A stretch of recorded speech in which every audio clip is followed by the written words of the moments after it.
Assalamualaikum warahmatullahi wabarakatuh. Kembali jumpa lagi dengan Master Despleng secara ngalor ngidul.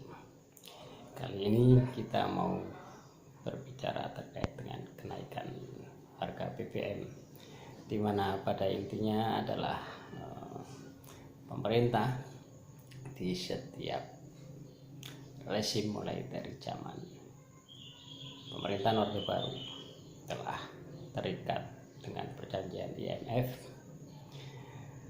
untuk mendapatkan kucuran dana sebagai modal pembangunan di Republik Indonesia ini.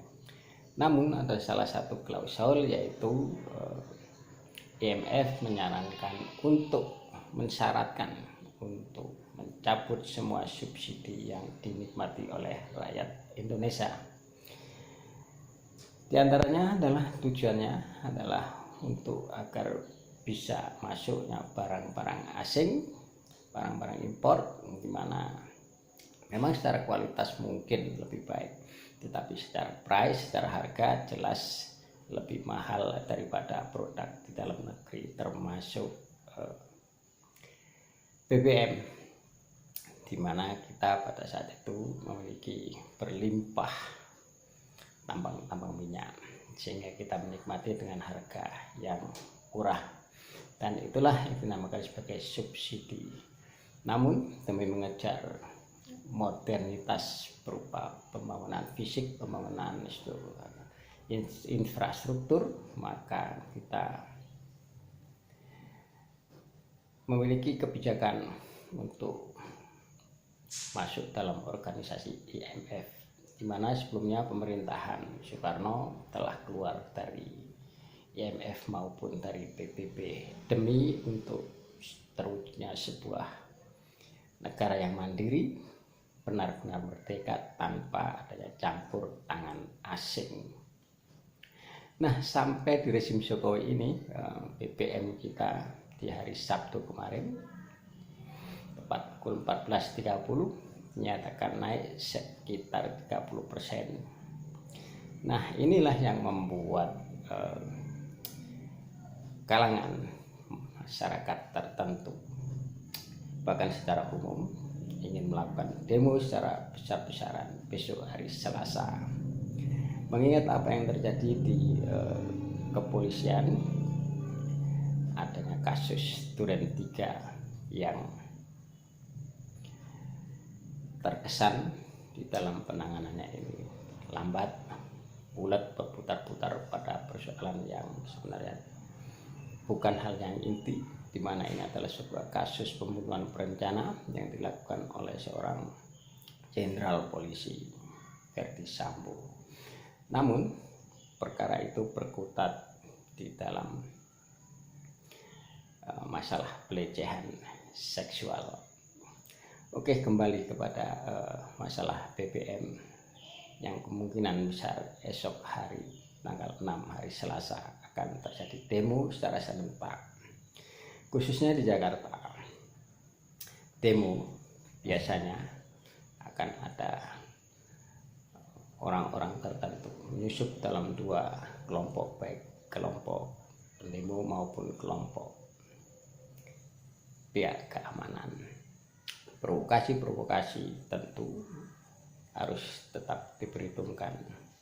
Sebisa mungkin demo esok hari tidak menimbulkan korban jiwa, sebab antara pihak pengaman, pihak pemerintah, dan pihak pendemo sama-sama mengatasnamakan demi kesejahteraan rakyat.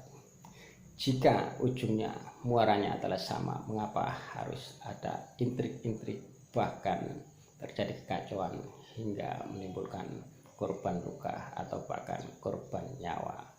Jika semuanya atas nama rakyat, mengapa tidak bisa duduk bersama? Tapi memang sayang, fungsi legislasi, fungsi daripada parlemen telah lama mati suri dalam tanda petik. Mudah-mudahan tetap esok hari menjadi suatu momentum bagi rakyat yang selama ini terabaikan oleh kebijakan pemerintah, di mana pemerintah lebih memilih melakukan pembangunan infrastruktur daripada memberikan subsidi kepada rakyat, di mana sesuai konstitusi kita bahwa tujuan bernegara adalah memberikan kesejahteraan kepada warga masyarakat, bukan hanya sekedar jorgan-jorgan dan juga simbol-simbol infrastruktur yang tidak menyentuh kepada harkat hidup masyarakat. Oke, kita akan dengarkan sekelumit pengumuman dari pemerintah, dari Presiden Jokowi terkait dengan kenaikan harga BBM. Kita syuting dari FNN Sutono Arif. Pemerintah telah berupaya sekuat tenaga untuk melindungi rakyat dari gejolak harga minyak dunia. Ya, padahal saat ini harga minyak dunia sedang menurun. Harga BBM di dalam negeri tetap terjangkau dengan memberikan subsidi dari APBN. Nah, untuk apa kita menarik subsidi dari satu sisi dan memberikan subsidi kepada sisi yang lain? Harusnya kan diterapkan sama saja, nggak perlu ada kenaikan BBM. 152,5 triliun menjadi 502. Padahal keterangan dari Pak Presiden ini sudah disangkal oleh begitu banyak ahli bahwa untuk subsidi BBM itu hanya sekitar 22 triliun, bukan sampai 500 triliun lebih. Oleh kelompok masyarakat yang mampu, yaitu pemilik mobil-mobil pribadi. Oke, itulah sekelumit apa yang disampaikan oleh Bapak Presiden. Mudah-mudahan ini bermanfaat bagi kita semua. Semoga esok hari demo di dalam upaya masyarakat untuk menghentikan kenaikan BBM ini bisa berhasil sukses tanpa ada korban jiwa. Namun, Mr. Jasmine juga berpesan bahwa di bulan September ini ada sebuah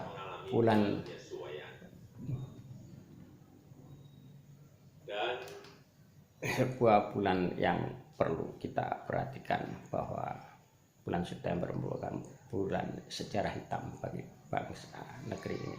Jangan sampai hal itu terulang kembali, karena di sisi lain pihak keamanan yang sekarang seorang jenderal sedang terlibat satu kasus pembunuhan berencana, dan mereka juga adalah kepala Satgasus yang mungkin sekarang anak buahnya juga sedang berupaya untuk melakukan satu upaya-upaya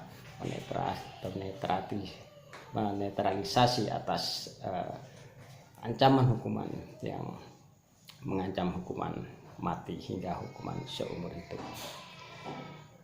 Rencana-rencana itu kita bisa saksikan ada satu koordinasi dengan lembaga-lembaga lain, di mana kita layak menduga keras bahwa lembaga-lembaga seperti Komnas HAM, LPSK berusaha mendistorsi persoalan pembunuhan berencana itu menjadi suatu kasus pelecehan seksual, padahal telah hilang seorang nyawa anggota kepolisian, di mana negara telah memberikan biaya yang sangat besar demi terwujudnya seorang hingga memiliki pangkat Brigadir Joshua. Oke, semoga nanti di dalam demonstrasi adik-adik kita, anak-anak kita tetap datang dengan sehat walafiat dan pulang dengan tetap sehat walafiat tanpa cedera sedikit pun, dan tidak ada penyusup-penyusup, oknum-oknum, mantan-mantan anggota Satgasus memanfaatkan celah-celah itu demi kepentingan kelompok-kelompok tertentu.